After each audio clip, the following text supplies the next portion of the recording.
temos a moral para nos proteger de nós mesmos.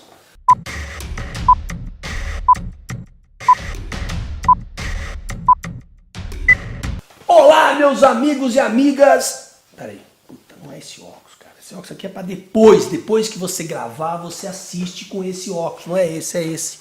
Vou falar pra você, viu? Essa produção, viu? Falar nisso, aquelas garotas que iam chamar pra ficar dançando aqui, ninguém chamou nada também, né? Então tudo bem. Então olha que maravilha, né? Temos a moral para nos proteger de nós mesmos. O que o Sigmund Freud, o pai da psicanálise, está dizendo? Ele está dizendo o seguinte, que nós introjetamos desde a tenra infância, através da educação dos nossos pais, né? A convivência com nossos tios e tias, nossos avós e avós, a sociedade criou códigos de conduta, códigos morais, né? Que voltamos àquele assunto sobre o certo e o errado, né? Então é bastante interessante porque a Virgínia, né, tá fazendo essa pergunta, inclusive, né? O que você pensa sobre o certo e errado, Alexandre? Então eu acho assim, esse certo e errado são códigos de conduta, desde a mais tenra infância, que nós vamos crescendo. Eu acho que tem uma formação do indivíduo aí fundamental, do 0 aos 13 anos. Isso é essencial. Que os nossos pais vão dizendo, isso pode, isso não pode, isso é certo, isso é errado. E vai interditando essas ações, tipo, não é certo brigar com o coleguinha na escola, não é certo sacanear a professora, botar taxinha na hora que ela for sentar na cadeira, não é certo ficar, né, fazendo toda essa bagunça, porque hoje em dia me parece que as escolas públicas estão com certo probleminha aí de colocar essa garotada na linha, porque tá uma bagunça só, e isso me entristece um pouco, porque quando eu passo por esses colégios, me parece assim, Funabem, Febem, Fundação Casa, né, cheio de... Então, isso é um ambiente onde o jovem vai aumentar o volume da cabeça, vai aprender uma série de coisas de cidadania, valores interessantes que ele poderá levar para o resto da vida dele, né, prática de esportes, bibliotecas, livros, leitura, cinema, teatro, dança e uma série de coisas bacanas de convivência que vai lapidando esse material bruto que é o ser humano, transformando ele num projeto sensível, educado, de cidadania, né? Que vai podendo ter uma visão mais crítica, né? Porque para mim tem 3 estágios. Você tem a baixa consciência, e a média consciência e a consciência alta, que é uma consciência crítica, daquele que lê os jornais, que está antenado na interpretação dos textos, que está antenado na interpretação do que o jornal está dizendo, para poder melhorar de fato e colocar essa sociedade no eixo, que é o que nós estamos precisando no Brasil. E já passou do tempo, eu acho que nós estamos maduros no século XXI. Para mim o século XXI é o século da cultura e da educação. Nós vamos elevar o nível de consciência para essas transformações fundamentais que nós precisamos de sociedade. Então eu acho que é isso. O que o Freud está dizendo é que nós introjetamos esses valores e aí nós levamos esses valores para a sociedade, né? Quem de vocês aí na cidade de vocês já não ouviu falar, aquela menina lá, XWK, mas aquela menina lá é só para sair, aquela menina que está lá é só para fazer festa, aquela menina que está lá já saiu com todo mundo. E parece, às vezes, conversando com os garotos, assim, e com as garotas, né? As garotas, às vezes, têm um tom pejorativo. Nossa, mas aquela menininha é uma piscatinha, né? Todo mundo pega ela, coisa e tal. Então, assim, a garota está exercendo o corpo dela, se ela tiver responsabilidade, também não adianta ficar grávida com 15 anos de idade, ou pegar uma doença, isso é uma burrice, né? A liberdade vai por água abaixo. Liberdade e responsabilidade. Então, eu acho que tem esses códigos éticos e morais, né? Então, é muito interessante porque... E aí você percebe que as pessoas comentam isso. Né? Aquela menininha não é para namorar, aquela menininha é só para fazer bagunça. Como diziam aquela frase, como é aquela frase muito interessante, existem mulheres para namorar, né? E existem mulheres para ficar. Há mulheres úteis e mulheres para namorar. Porra, essa frase é muito complicada. Então você vai nas cidades, as pessoas comentam, as pessoas perguntam quem é aquele, quem é aquela, quem é esse, qual é esse, né? Então parece que todo mundo sabe quem é a família.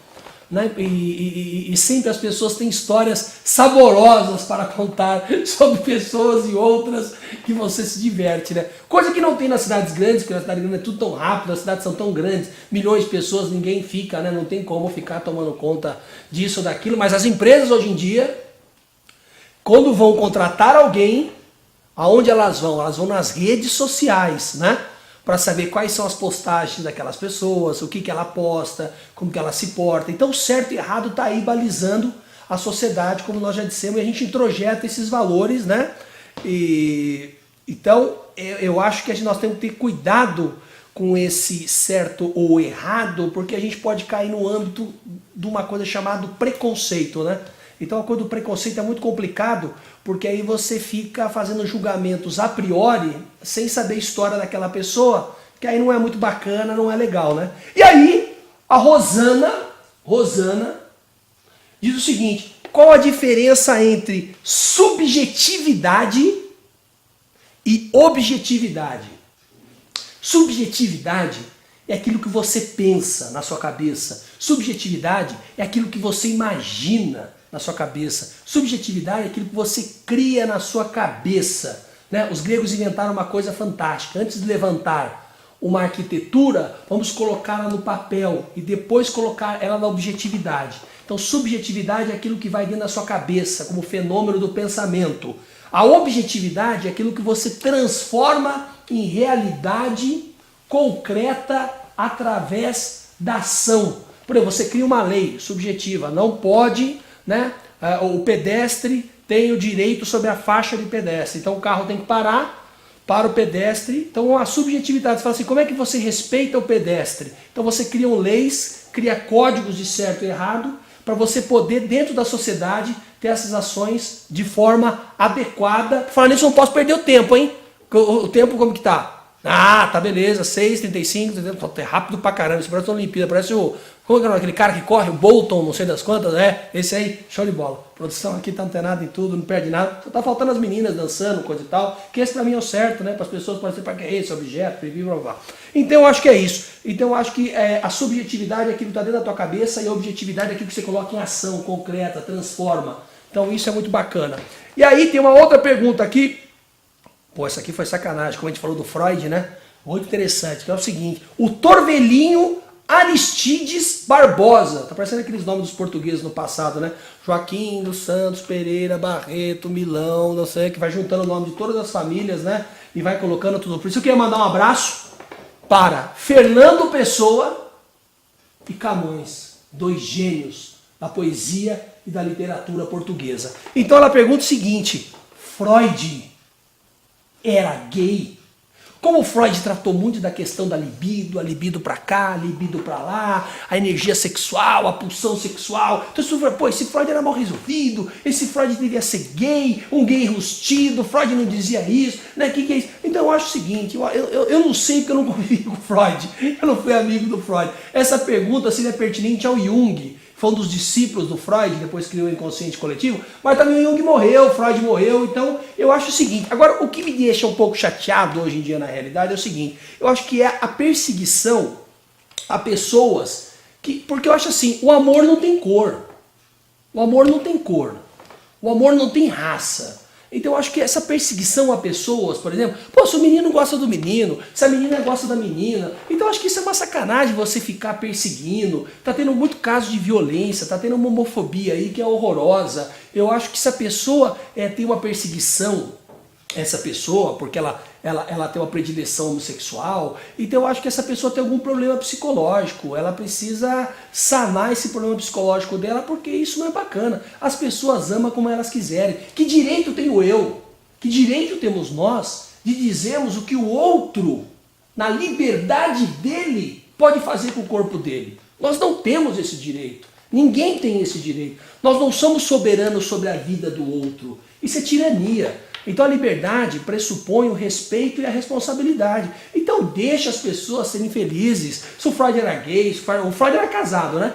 Porque todo mundo fala, opa, já tem 9 e 10. Então eu acho que as pessoas têm que respeitar umas às outras, as suas escolhas, entendeu? Então pra mim, eu acho que não tem nada a ver esse papo, eu acho que a homofobia tá por fora. Então como essas violências religiosas tá por fora, e nós temos que lutar cada vez mais por uma sociedade tolerante, uma sociedade que respeita o outro, uma sociedade que respeita o diferente e, acima de tudo, cobre ações concretas do poder público, do poder político, daquele que recebeu o mandato de nós, da representação, para fazer as coisas de forma correta. E se não dá para fazê-las de forma correta, o que está faltando? Grana? Como é que resolve? Qual que é o orçamento? Então, meus amigos e amigas, lá vou eu.